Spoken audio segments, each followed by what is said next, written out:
Good evening everyone. I hope you guys can actually hear me. Thumbs up naman tayo dyan pag narinig nyo ko. Great. Good evening to everyone. Very exciting tayo event today. As always, every first Wednesday of the month, meron tayong training program on agriculture. Ngayon, yung bosom buddies ang ating magkasama ngayon. And they're going to talk about something a little bit more exciting kasi even if you're res- residing in the city, pwede nyo pong gawin to. It's called hydroponics for beginners. So without much further ado, let me introduce you yung ating dynamic duo that will be speaking for tonight. May I introduce first the one and the only na ating laging kasama, the agriculture trainer ng Nutriplan ng Amway, si Bong Camarillo at of course yung ating si AJ or si Apple Joe Pacomyos, also a trainer of Nutriplan from Amway. He is from Davao. So without much further ado, the mic is now yours, Bong. Good evening to you and good evening to everyone. Evening, Sir Titos, and good evening, everyone, So I'm happy today or tonight, because my fellow partners, is pinagbigyan ho yung aking request. I requested Apple to join us, kasi ang purpose ho nito is itong ginagawa kasi natin, it is a nationwide, eh. So ang iniisip ko kasi baka some of your Davao group baka it might in the future gusto rin nilang mag-conduct ng mga training. So Apple is here para mas makilala natin si Apple hindi lang ho si Bong kasi Bong is handling Luzon Luzon. And part of Visayas may mga part na pinupuntahan si Apple, then may mga part na pinupuntahan din ako. Para kumbaga totally na siya ah loaded na tinatawag yung agri-do na nandito na no. We will do kung ano ba yung kaya naming itulong sa CCG group. Okay? So to start with Paul, can you say something before we start Ayan, thank you, Bong. Again, no, it's my honor na andito po sa meeting today. And yun nga, as per request, also with Sir Titus and Bong na we can conduct this training, especially dalawa kami. And for further group, lalo-lalo na dito sa Mindanao area. And if ever you have request or any training or agri-related concerns, you can always contact me or you can connect with me kung may mga request man. And yun. Thank you, Paul. So to start with, I will share my screen. Ano?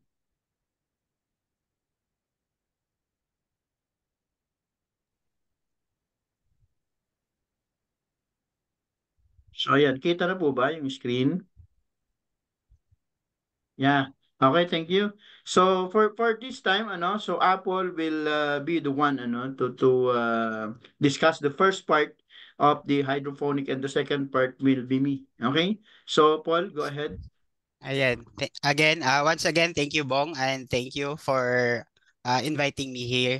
It's my privilege no, to conduct this training with Bong. So, first of all, as discussed or shared earlier with Sir Titus about our topic for today, actually, this topic is very, for some siguro, very new siya. However, it is practiced already here in the Philippines. So, our topic for today is all about hydroponic gardening. So siguro you've heard it a lot of times for some in some gardeners, for farmers, farm owners, even a local government unit or the Department of Agriculture is also teaching how to make or how to produce your own hydroponic garden. So for now, we'll be discussing all about hydroponic and also how to relate and how to use our product especially in hydroponic farms. Kasi ngayon, dito sa area ko, may mga farmers or even gardeners na talagang nag-grow sila ng sarili nilang crops through hydroponic gardening. So at the same time, later may mga sample kaming na ipapakita kasi talagang madali lang siyang gawin. Even if yung mga gamit mismo pwede mo mahanap sa bahay lang. So yun po. So what is hydroponic?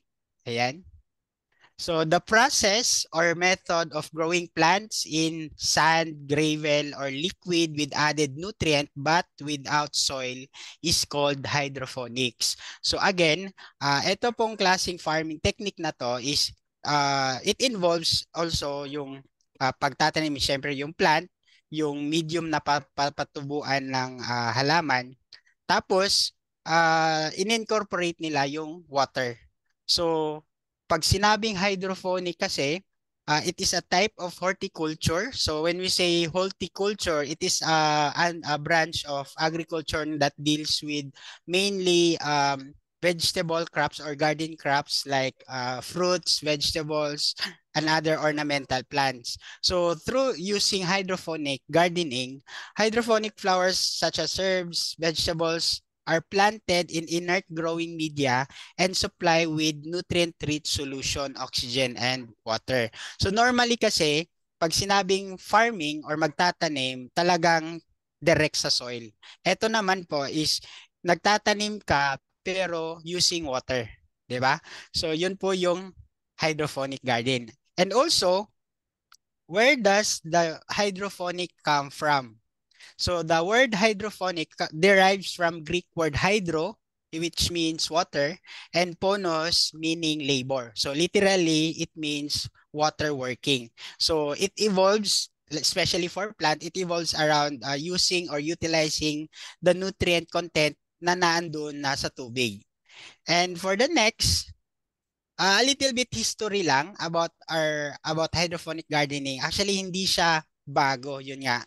Pinapractice na siya dati pa. So hydroponics has long history from growing in every ancient civilization to modern food production in harsh environment or raising high value products in controlled situations. So many believe that it started in ancient city of Babylon with its famous hanging garden, which are listed as one of the seven wonders of ancient world. So many gardeners writers suggest that the Hanging Garden of Babylon were in fact an elaborate hydroponic system. So ito yung sample talaga kung ano yung history ng hydroponic gardening. So into which fresh water, which in origin, oxygen and nutrients was regularly pumped. So may ano din, may oxygen na nakasama.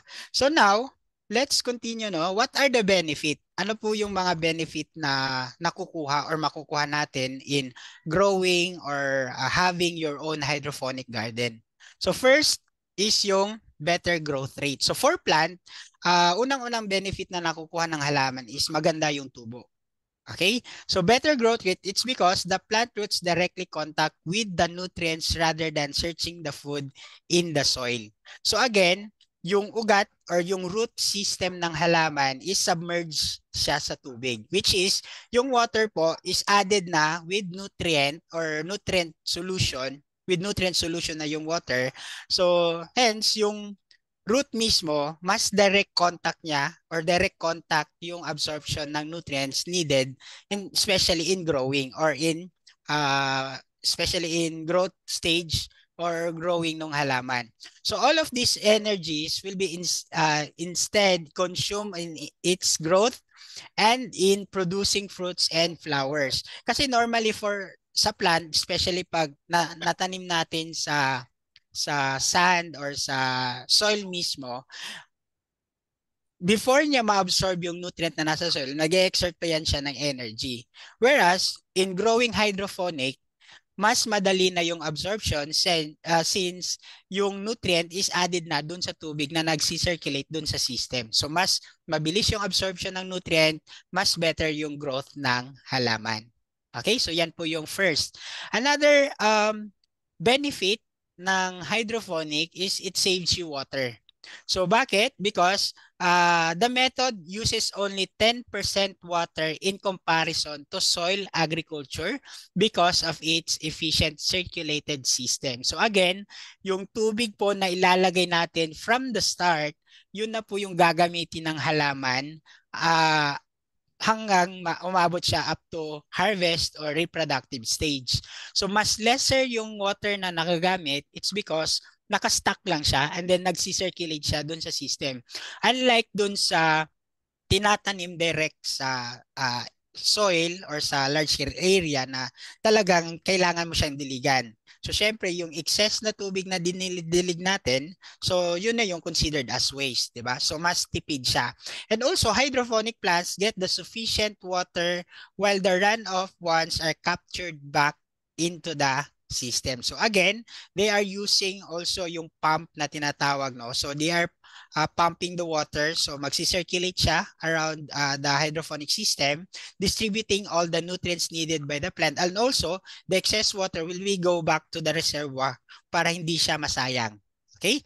So that's how it can save you water.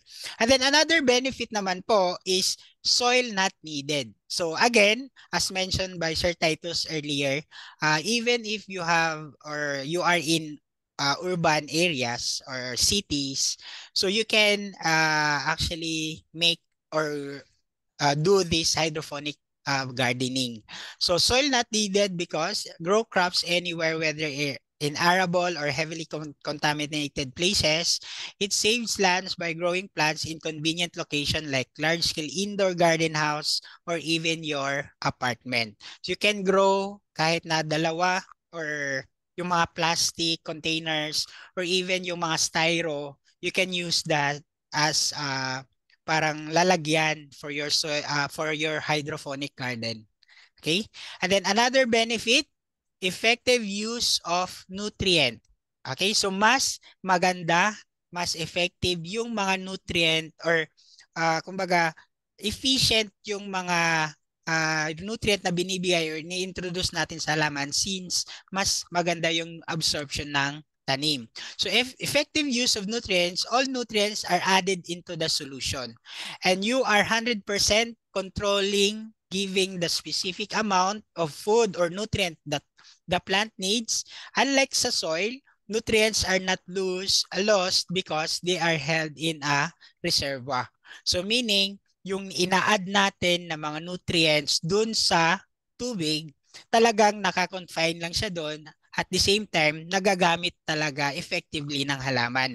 Unlike tinatanim mo siya sa lupa, pag naglalagay ka ng nutrient or sa example, fertilizer, there are factors kasi na may mga tawag nito, may mga nakakakuha din na ibang halaman or ibang factors na nakaka-separate in terms of using or absorbing the nutrients na binibigay mo sa tanim.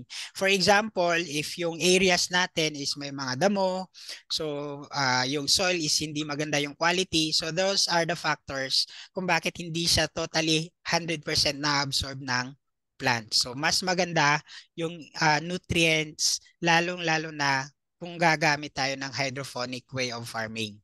Okay?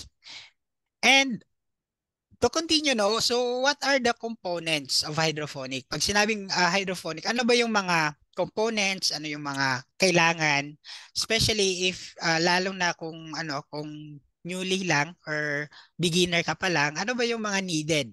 So una is yung grow light supply. So very important, as we all know, yung halaman talaga kailangan niya ng sunlight or light, di ba? So in doing hydroponic garden, light is very essential. So kailangan talaga siya. So lighting is one of the most crucial aspect of any hydroponic system. So there are so many lighting types available such as you can use yung mga UV, di ba? So each set of plants can react slightly to different lighting if the condition aren't exactly the same. So full spectrum of light is needed for indoor plants. So kung yung hydroponic garden mo is ilalagay mo siya indoor, it's very essential na magdagdag or maglagay ka talaga ng light or UV light. So fluorescent and LED lights are ideal for growing foliage plants as they give natural lighting despite not being able to provide full spectrum, not like the sunlight, no? So kung sa outside naman, wala kang problema kasi pag nasisinagan siya ng araw, good na yun as source of light na din para mas better yung leaf niya especially for leafy vegetables, mas better yung growth and yung manufacturing ng food ng halaman. And then another component naman po is yung growing medium. So especially if yung mga tinatanim na talaga natin is buto, so we need yung growing medium. So yung growing medium replaces the soil in natural cultivation and it holds all the nutrients needed for growth.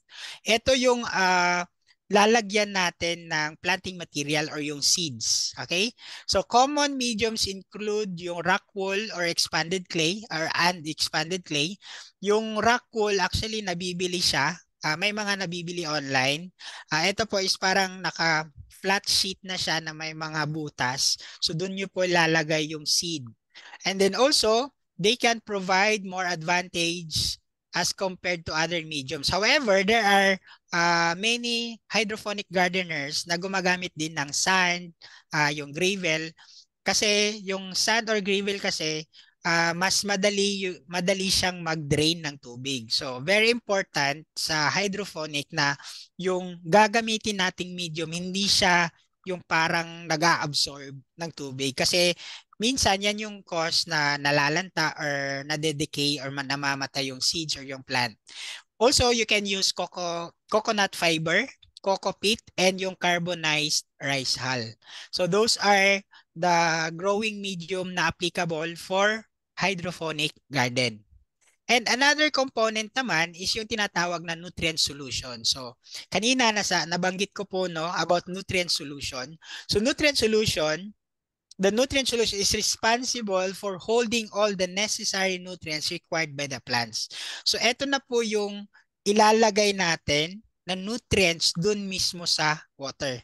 Okay? So kung ano yung recommended, ano yung necessary nutrients or needed by the plants, you can add in the water.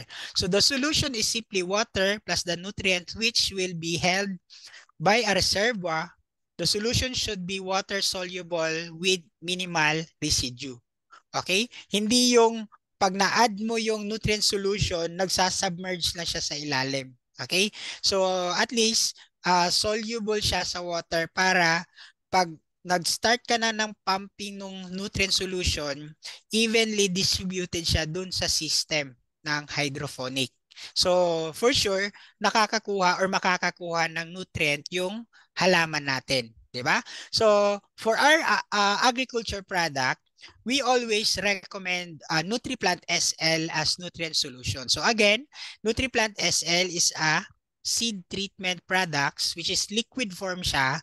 So applicable siya na ihalo dun sa tubig at the same time yun na yung nagiging nutrient solution natin. Okay?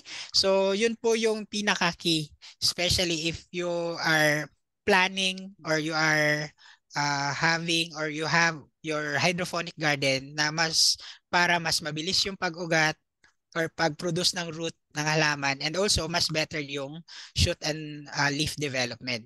Okay? And then another component naman po is yung nutrient reservoir. Ito naman po yung nag-hold ng nutrient solution natin. So the reservoir is where the solution is placed for use before the plants gain access to it. And also, dito din naiimbak yung mga excess na nagsi-circulate na nutrient solution. So you can use yung mga old fish tank, large plastic container, or any equipment that can hold the quantity of water needed.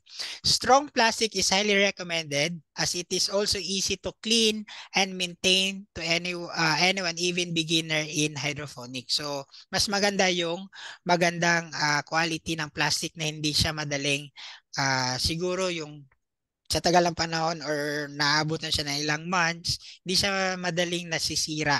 Especially pag na-direct sunlight siya. Okay? And then another component naman po is yung grow tray. Grow tray naman serves as the purpose of holding the plants.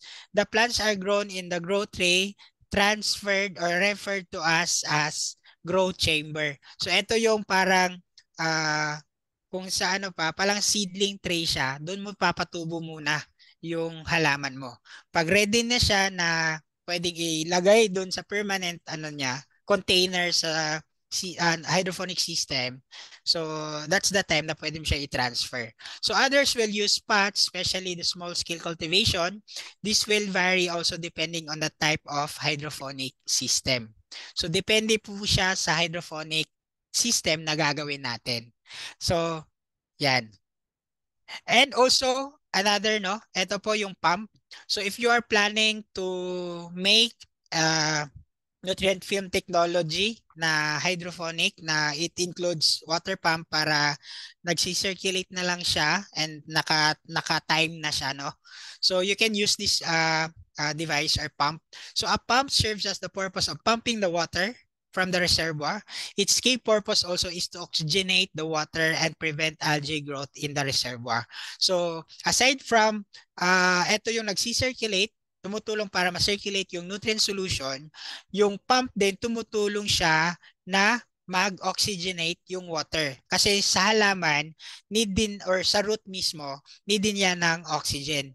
And also, it can prevent in algae formation, especially dun sa loob ng reservoir natin. Okay? So it's like an aquarium. The circulation makes it easier to ensure that the water is fresh and clean. Okay.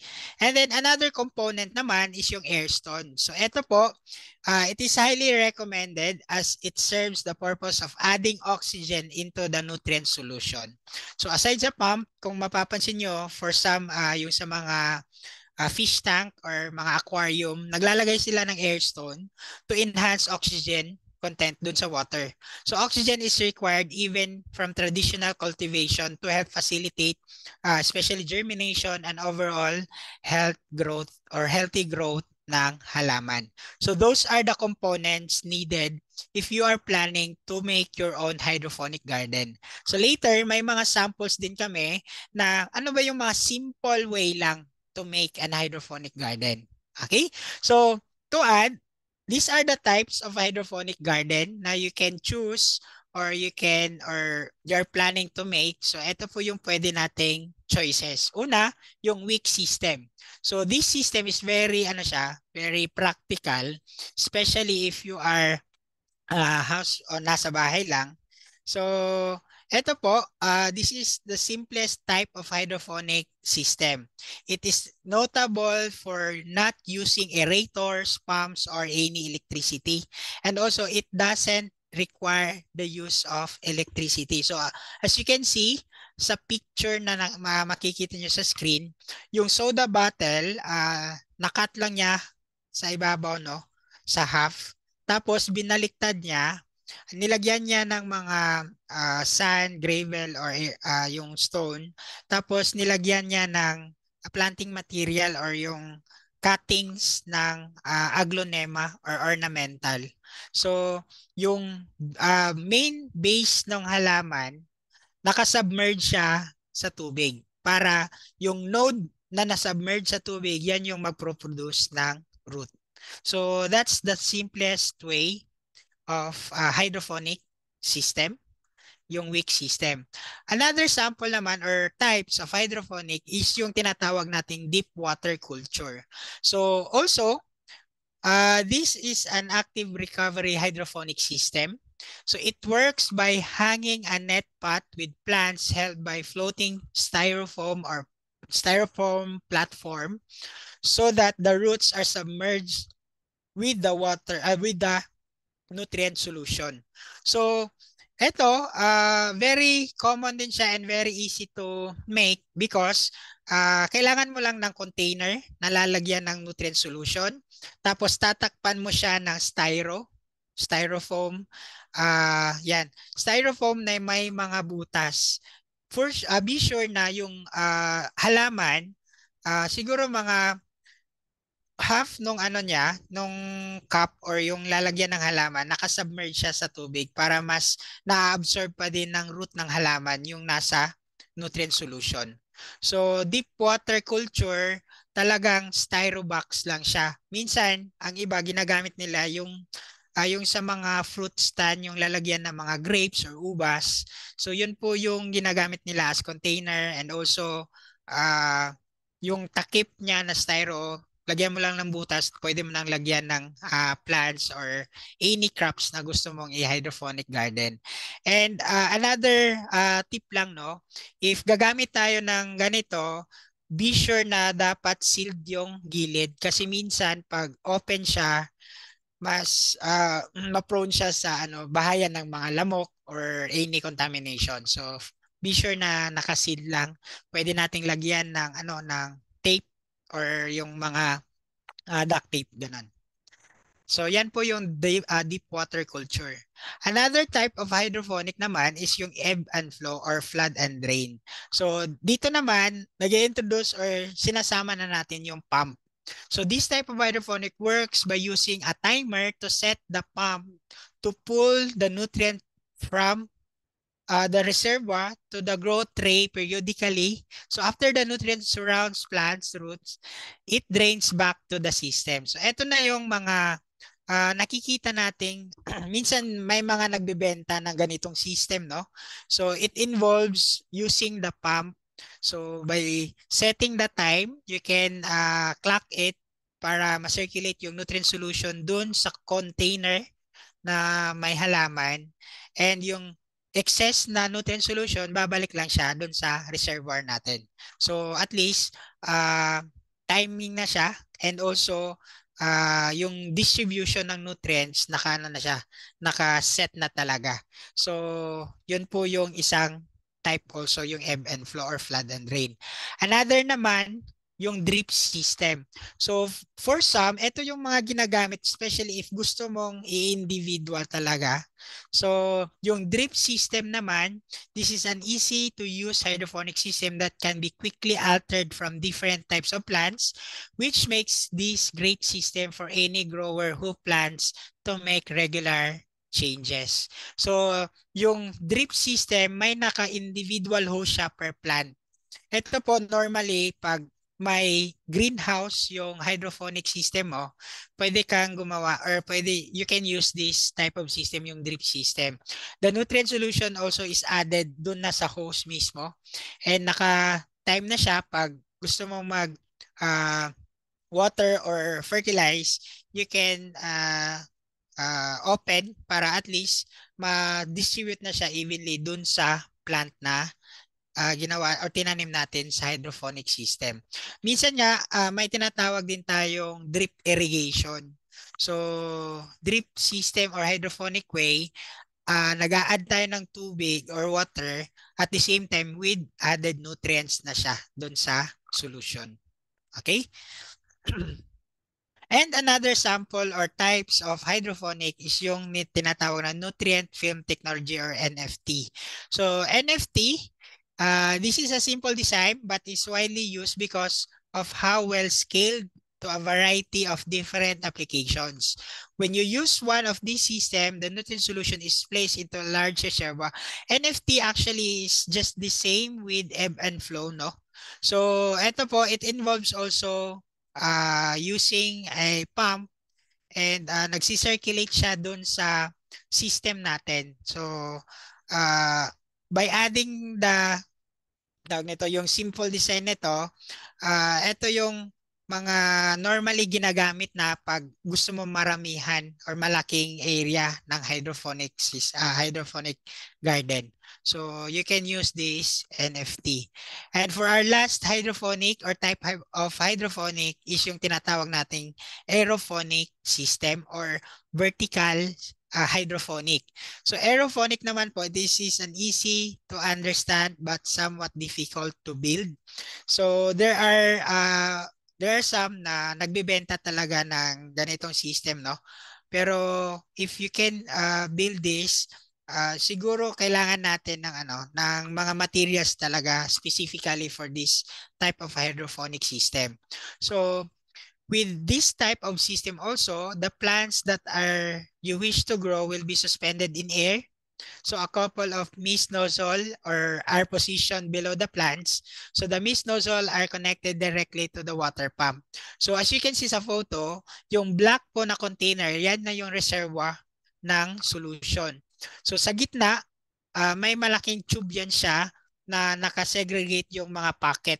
So yung pocket na yan yung lalagyan ng container with the plant, and also naka-individual na din yung hose para direct siya nakatutok dun sa ugat ng halaman.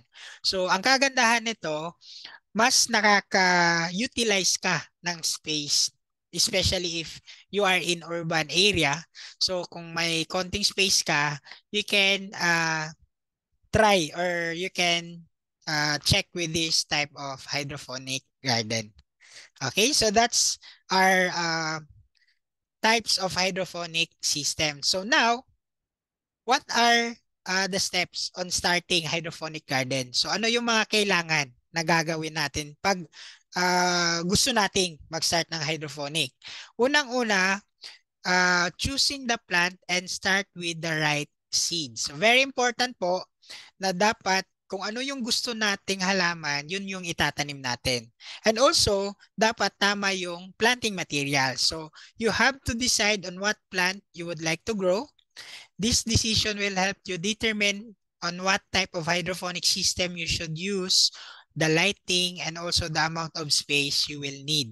So, for example, if you are planning to grow lettuce, so you can actually grow lettuce yung sa mga yung sa wick system or yung sa tawag na ito, yung pangalawa, yung styro lang. So sa deep water. So mas easy siya, mas madali mo lang makuha yung mga materials na gagamitin. So again, first thing na gagawin is choose a plant and the right seeds para po sa tatanim or gagamitin natin sa ating hydroponic garden. Okay? So, another, ayan. So, decide on your hydroponic system. So, what are the things you consider? So, the factors will go into choosing the best hydroponic system of your garden.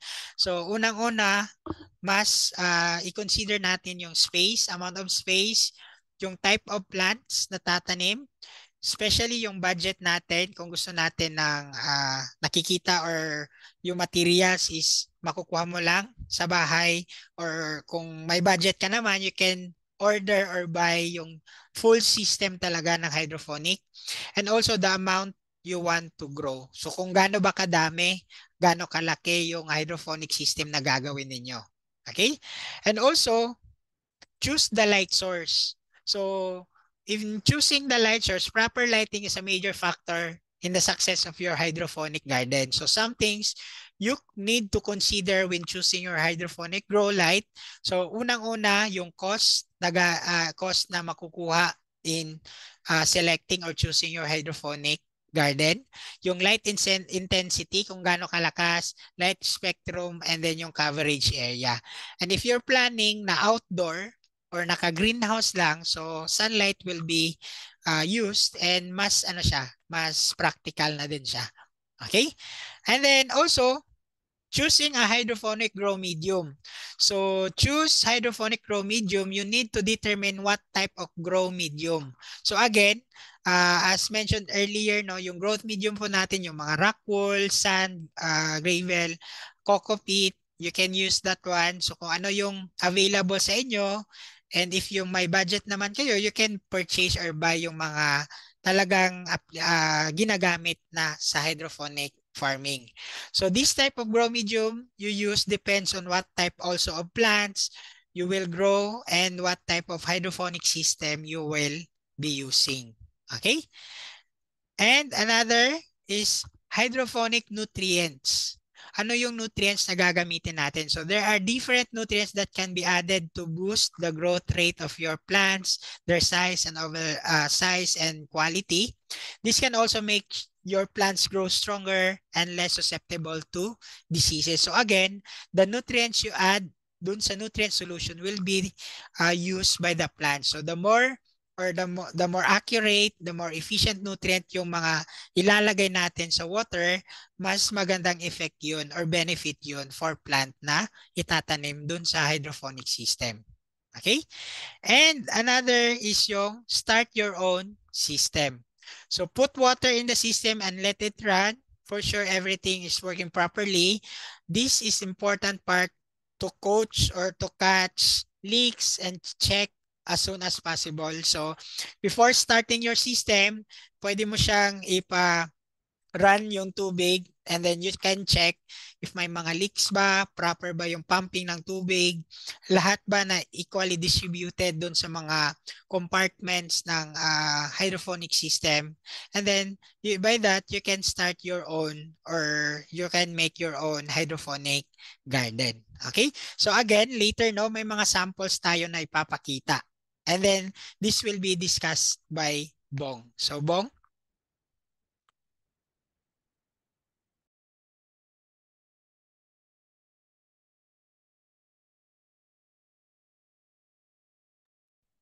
Okay. Thank you, Paul, for discussing yung pong mga types ng mga hydroponics natin. So hopefully yung audience natin tonight is nagkaroon na sila ng idea. Ngayon, ang i-discuss naman natin ngayon is yung mga DIY, hydroponics. Ito yung ang mga materials nito, pwedeng nakikita lang natin sa kitchen, sa mga bakuran, okay? So, number 1 na kailangan natin is yung styrofoam, So, ito yung binabanggit kanina ni Apple, So, kung bumibili ka ng mga prutas sa may mga fruit stand, usually may mga yan may mga sila ginagamit na yung lalagyan ng mga prutas yan. Pwede nating gamitin yan. Okay? So, one na pwede natin maging source is styrofoam. Instead na itapon nila, you can get it, pwede mo siyang i-utilize, gawin mo siyang hydroponic garden mo, Then mga plastic bottles, ito yung pinapakita kanina ni Apple, So yung mga PET bottles natin, yung mga iba na hindi na natin ginagamit, ito yung mga lalagyan ng mga tawag nito, yung mga mineral water ng mga natin, o yung mga plastic container na hindi na natin ginagamit, pwede natin silang i-recycle, i-reuse, Yun yung pwede nating gawin. Okay? And then PVC pipes, Kung meron kang mga construction na ginawa sa bahay mo at meron kang mga tawag nito, mga gamit na mga PVC na hindi naman siya nagli-leak, wala namang butas, you can use, you can utilize, pwede kang magtanim diyan nung mga lettuce or any crops na pwede siya sa hydroponic gardening. Okay? And then ito naman po mga plastic containers natin to, meron kasi tayong mga box na usually na hindi mo na nagagamit, pwede mo rin siyang utilize as hydroponic garden mo, Itong mga plastic container na to. Okay? Then, ang susunod na gagawin natin is we need to take care. Take care yung mga hydroponic natin. For example, meron ka ng mga ginawa na mga DIY na mga hydroponic mo, being a starter, kasi konti lang yung gagawin yan kasi parang nasa mode of learning ka pa lang, 'di ba? So ano yung unang-unang gagawin mo? So number 1, provide adequate light, So the amount of sunlight required will depend on what plants you've decided to grow and how large your garden is. 'Di ba kanina may binabanggit si Apple. Kung indoor, at kailangan niya ng light, we have artificial light by using mga fluorescent light, mga LED light. Pero kung meron ka namang area outside na kumbaga medyo shady siya, especially if you are planting lettuce, kasi ang lettuce hindi naman niya gusto ng sobrang mainit So it should be controlled, kasi baka malanta yung dahon nung lettuce, Although ang lettuce naman is a short period lang siya, di ba? So yung iba, kung they have the capacity na kung meron silang mga greenhouse, much better. Pero kung wala naman, as a beginner, yan, so siguro pwede kang gumamit ng mga artificial na shades, kung nasa labas yung yung hydroponic garden mo. Pero pag nasa labas, pag nasa loob, ayan, make sure lang natin na hindi naman very costly, yung in terms of kung gumagamit ka na nung power or nung kuryente or nung mga artificial light. Okay? And then second, keep the temperature suitable, So be sure that your garden is not exposed to extreme temperature. Ito po yung na-mention ko kanina, di ba? Kumbaga extreme heat, ayaw din yan yung sa mga frost, mga freezes, So kumbaga parang ito yung mga environmental factor na pwedeng makadisturb, doon sa growth nung mga halaman mo. Kasi pagka beginner ka, especially ang itinatanim kasi diyan lettuce kasi ito yung dioecious na crop na pwede mong itanim sa mga lettuce. Pagka kasi nag-ano ka na, let's say parang gusto mo ng kumbaga umangat pa, mag-level up yung ano mo, yung hydroponic mo. Ito na yung sinusubukan mo na yung mga fruiting vegetables. Okay? So, mag-start ka from the issues plant, yan, lettuce, and then susunod, kasi ang mga pwede ho nating itanim, sa mga hydroponics, pwede pa rin yung kamatis, pwede po yan, pwede yung cucumber, So, pwede po yun, So, sa mga beginner kasi, ang usually tinatanim nila dyan, yung lettuce, pwede rin yung yung kangkong, 'di ba? Yan yung mga natin. So, ayan, kailangan i-ano lang ho natin. I-avoid lang ho natin yung mga sobrang init, mga sobrang lamig na temperature. Okay? Then, increase humidity. Yan.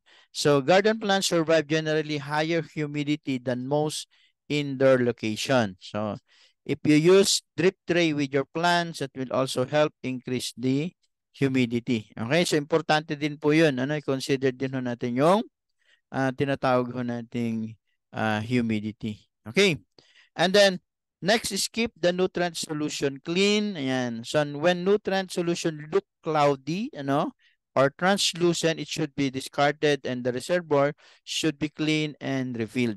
Ito yung kaninang binabanggit ni Apple na di ba lalagyan na ho natin ng solution, yung ating mga, di ba may mga reservoir ka, i-observe mo din kung yung container na yan is parang nagbabago na, parang lumalabo na, or kumbaga parang may mga ano na siya, yung mga molds, yung doon.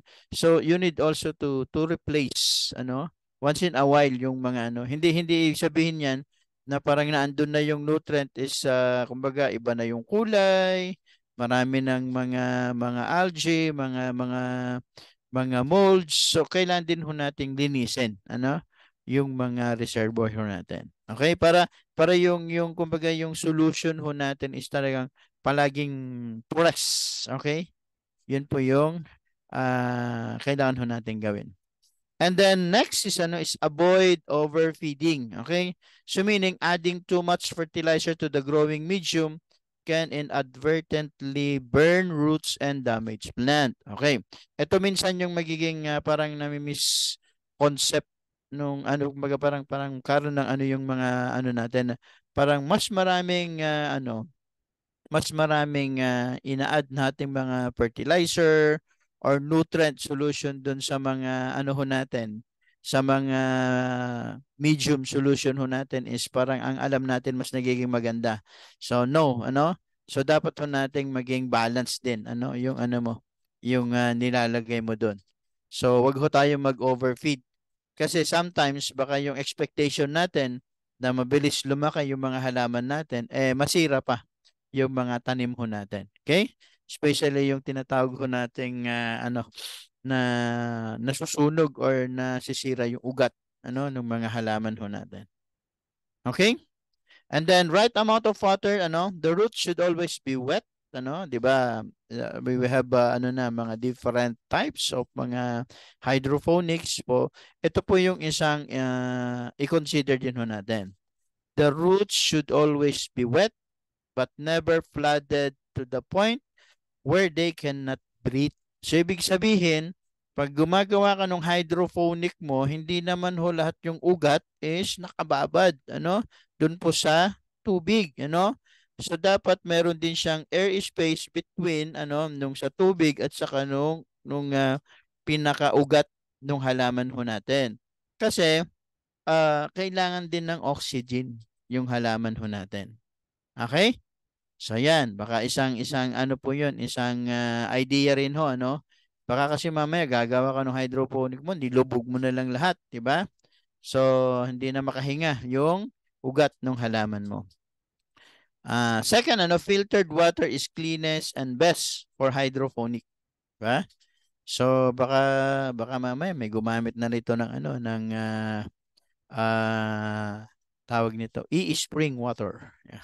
Filtered water, is cleanest and best for hydroponics. So, ibig sabihin yung mga tubig poso, mainam po 'yon, pag nasa probinsya ka, tubig poso, Ang mga nasa urban areas, pagka kasi galing 'yan sa mga water system, yung mga minsan kasi masyadong treated 'yan ng chlorine, it might magkakaroon siya ng parang negative na epekto doon sa mga halaman natin, yung mga chlorinated na mga tubig, So dapat pag gumamit ka, mas mainam yung tubig poso, Or kumbaga kung nasa urban areas ka is yung filtered water. Okay? Ayan. And next na gagawin mo rin so monitoring isa rin po 'yan sa key para maging successful yung hydroponic gardening natin. So hindi lang po yung binibigyan mo siya ng sufficient na nutrient. So once in a while inspect the plants para naman ho makita mo baka mamaya may nababali na, may damage na So kumbaga para mas madali mo siyang ma-check, ma-determine. Or kung possible kung may mga atake ng insekto 'yan, so at least makokontrol ho natin. Okay? Then, ano po yung mga hydroponic na mainam sa fruits and vegetables, okay? So number 1, arugula is mainam as hydroponic. So plant this variety all year round using hydroponics and grow lights. So mainam po yung arugula. Then second is basil. Basil, it is a popular crop for hydroponic production because of its high value, ease of production, and quick crop. Okay? So mainam din po yung basil. Then third, ito yung mga fruiting vegetables, Cucumber, This thrives in hydroponics due to their rapid growth rate and desires for warmth, moisture and nutrient which are effectively filled in the hydroponic system. So yung pipino or cucumber is mainam po sa hydroponic gardening. Okay. Kangkong, or ano ba yung ibang term nung kangkong, So it is a relatively low maintenance plant, it's just require a lot of water and a decent amount of fertilizer. Alam naman ho natin ang kangkong madaling tumubo lang yan. Pag nasa rural area ka nga, yung may mga fish pond lang diyan, madaling tumutubo ang kangkong, 'di ba? Pero kung nasa urban area ka at gusto mong meron kang kumbaga gulay na kangkong, yan, mag-hydroponic ka. Ayan, parang sa rooftop, pwede yan. Siguro, sa mga pasilyo, mga patio, mga halaman ho natin, pwede. Okay? Then, lettuce. So, lettuce is the easiest vegetables to grow hydroponically. Ito yung parang, kumbaga, gustong-gustong itanim ng mga beginner. So, it's a great place to start. Set your hydroponic system, tend to the plants and harvest your first crop of lettuce in a matter of weeks, So hindi lang po sa madaling itanim kundi short period din, short duration itong ating lettuce. Okay? And then strawberry, parang yung pinapakita kanina ni Apple yung sa aeroponics, If you are tight on space, hydroponically grown, strawberries can be stacked vertically, This lead to more plants per square foot of space, ano? So, mainam din po yung strawberry ho natin sa ano. Kamatis, yan. Growing tomatoes hydrophonically allows the grower to raise them in a controlled environment with less chance of disease, faster growth, and greater fruit yield. Ito na yung ano, minsan yung ginagamitan na ng mga ano, tinatawag nating ano ba yung tawag nito? Yung sa na nasa dila ko na hindi ko lang mabanggit eh. Okay? Kumbaga yung ano siya? Ha? Trellis. No, no, no, not trellis. Ano siya? Paul yung ano? Yung Greenhouse. greenhouse. Yeah. Yun yung ano. Nasa ano na ito yung mga ginagamitan ng mga greenhouse. Ano siya? Mga malalaking area niya. Mga kamatis. Kasi ito na is hindi na lang siya for consumption only. Kumbaga ginagawa na rin po itong negosyo. No? So kasi pagka naka-greenhouse, itong mga hydroponic mo, medyo larger na yung area mo. So yung mga produce na yan, makita mo talaga na high quality, ano? Yung mga napoproduce yan. Okay? And then hydroponics for beginners, ano? Ayan. Ito po yung isang model natin. I hope kilala nyo po itong persona na to, no? So, nagkaroon po siya ng hydroponics sa kanyang bakuran, ano?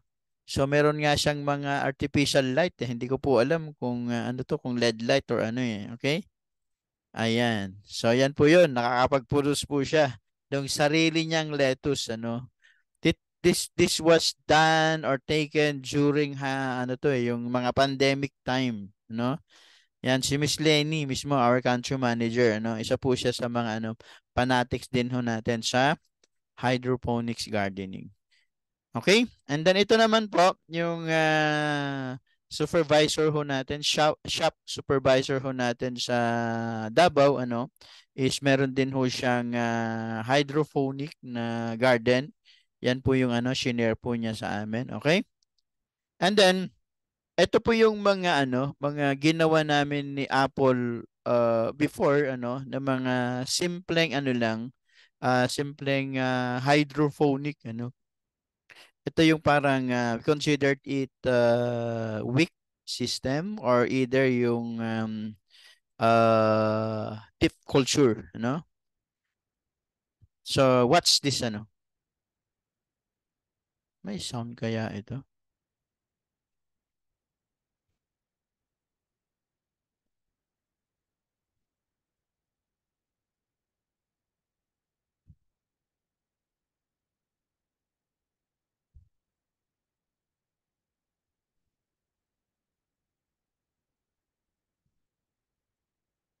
Ayan.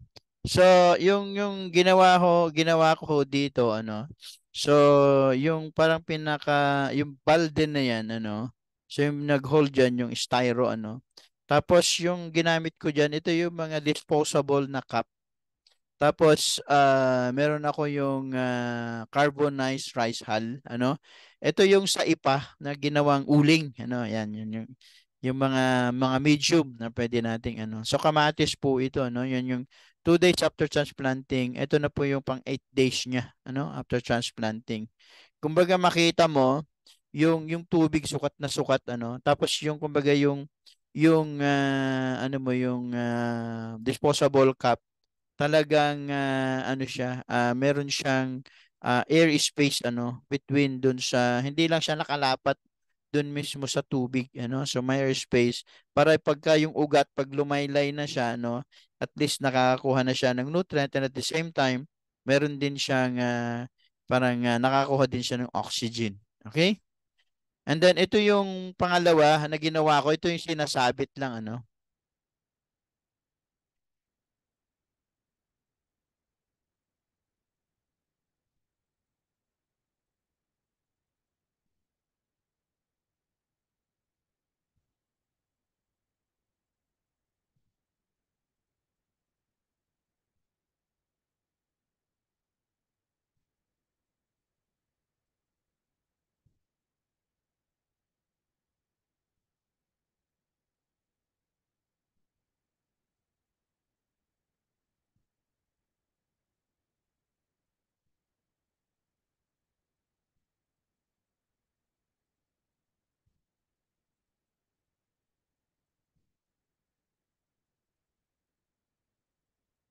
Yan.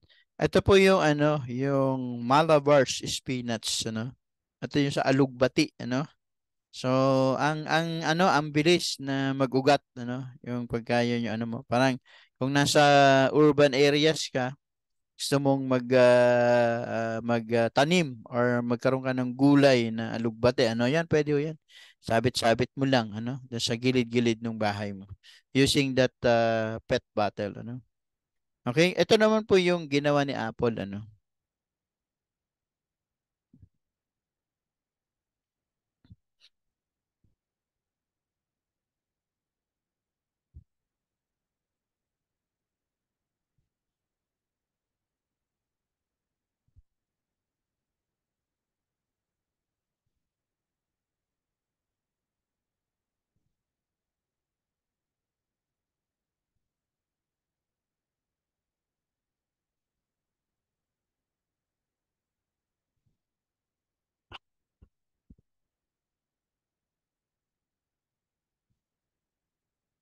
Ayan. So, ang tinanim mo dito ni Apple is yung kangkong, ano? So, yan na po yung 3 days after planting. And then, yan po yung 1 week after planting. So, makita mo talagang ang bilis nung, ugat nung kangkong na yan. By the way, Paul, ano yung ginamit mong ano rito? Paul, yung medium. Same dun sa ano bong, yung medium ko po na ginamit yan is yung carbonized rice hull. Tapos Mhm. nag-add lang ako ng konting garden soil. Okay. Yan. Thank you, Paul, ano? Then, moving on, ito naman, i-share ko lang po sa inyo. Ito po sa San Fernando, Romblon. Ito po yung asola, ano? So, yung asola kasi mainam yan na pang animal feed or pwede rin pakain sa mga, kinakain dito sa isda eh, ano? So, ito kasi yung kasama ko rito si ex-mayor, ano, ng San Fernando, Romblon. So, he is using yung ating AG. Ano, AG alone lang dun sa asola niya. Ang bilis daw na ano na dati isang ano lang yan, eh, isang planggana lang yan pero ang bilis ng multiplication nung kanyang asola. So, kung kayo po ay may tawag nito, may plano in the future ano na gustong mag-cultivate, mag-produce ng asola yan, better po yung ating Nutri-Plant AG. Okay? And then ito naman po yung isang ABO ho natin ano in Quezon Province. Yan, shinare po niya sa atin itong kanyang lettuce ano sa Padre Burgos ano sa Quezon Province. Ito po yung 9 days after transplanting ng kanyang lettuce. And then ito na po yung pang 21 days. And then ito na po yung pang 35 days. So meaning if you are a beginner at magtatanim ka ng lettuce, 35 days after nung pagtatanim mo, meron ka ng fresh na lettuce ano na pwedeng ihain ano doon po sa iyong mesa. Okay? Yan po, ganyan lang po kabilis yung pag cultivate ano nung lettuce. Okay? Then ang question, ano ba yung mga product natin na mainam ano sa hydroponic gardening? So number one, APSA 80, ano? Kasi bakit kailangan natin nung APSA 80? Kasi nga APSA 80 as a sticker kasi based dun sa protocol ho natin, right after na matreat ho natin or malagyan na ho natin ng nutrient solution, ano? Yung pong ating mga reservoir or whatsoever na ginawa ho natin, ano? Nag-i-spray din kasi tayo ng Nutri-Plant AG ano outside ano kumbaga parang from the water na meron siyang nutrient na kinukuha, tinutulungan din natin outside ano para mas mabilis lumaki. And pag nag-spray ho tayo, gumagamit tayo ng APSA 8. And then SL, ito po yung nilalagay ho natin as nutrient solution ho natin. So same pa rin ang dilution niyan, 2 ml per liter of water. Kaya kung nakikita nyo po yung mga demonstration kanina namin ni Apple na meron kami ginagamit na parang ano lang, parang medicine dropper yata yun yung ano. So kinukuha namin yung 2 ml per liter nung tubig para yun po yung ginagawa naming nutrient solution. And then yung ating AG, ito yung ini-spray ho natin all throughout, dun sa paglaki ng halaman natin. Especially kung yung pinoproduce mo is mga leafy vegetables. Yan. Lettuce, kangkong, ayan. Yung sa basil, arugula, yan. Puro ano po yan, puro NutriPlant AG. But, kung nagproduce ka nung hydroponics, yung mga vegetables at mga fruiting vegetables so natin, we use NPK, kagaya nung kung medyo magaling ka na sa hydroponics, mag-produce ka na ng cucumber, so we need NPK kasi NPK, ni-spray ho natin yan dun sa fruit development po niyan. Sa kamatis, strawberry. So, kasali po yung ating NPK. So, yan po yung mga product ho natin na ginagamit sa hydroponic gardening. So, 4, ang possible na pwede ko natin gamitin dun sa 7 wonders of agriculture natin. Okay?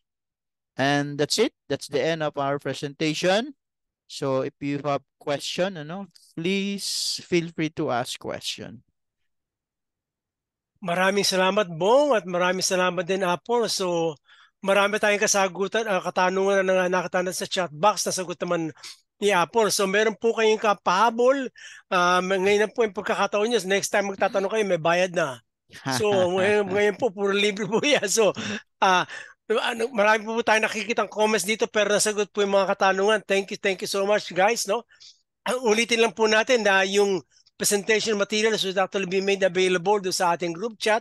So, abangan niyo lang po yun. At kung meron po kayong mga ibang katanungan, pwede po kayo mag-email kay Ryan at patadala po natin yan sa office nila Bong at ni Apple. Any parting words, Bong at Apple, before we actually close the night? Yes. So if there's no question, so thank you very much, to everybody, and connect with us, So we have yung email ho natin, amwayphilippinestraining@amway.com, Facebook, Amway Philippines training, and then sa YouTube meron din tayong Amway Philippines, And thank you everyone. So Apple, All right. Thank you very much for having me here, for this training, especially with Sir Ryan, Sir Daitos, and everyone. So, big thanks po para po sa meeting natin and also kay Bong in requesting this training. Yeah, So, thank Apple, you. are you willing to with Sure. us again for next month presentation? October Sure. 2 ang ating next month, Yeah. So every October 2. first Wednesday, abangan niyo po yun, So si Apple at si Bong will actually be back with us, Yung ating dynamic duo. So excited Yeah. po tayo to be able to hear them again. So, Yeah, and then Sir Titos, for those who are in Davao region, yes. So if they need trainings, mga exclusive training, so don't hesitate to call Apple or either submit training requests through sa email na lang address to Maya and at pagka approve po yan, so Apple will do the training. Tama ba, Paul? Yes po. So if you have training requests, especially in Mindanao area, just approach me, and you can send your email or request sa shop para po ma-forward sa amin, and then we can discuss the details like the date and also the location. Ayan. Thank you, Apple. And So, Sir Titos, that's for me,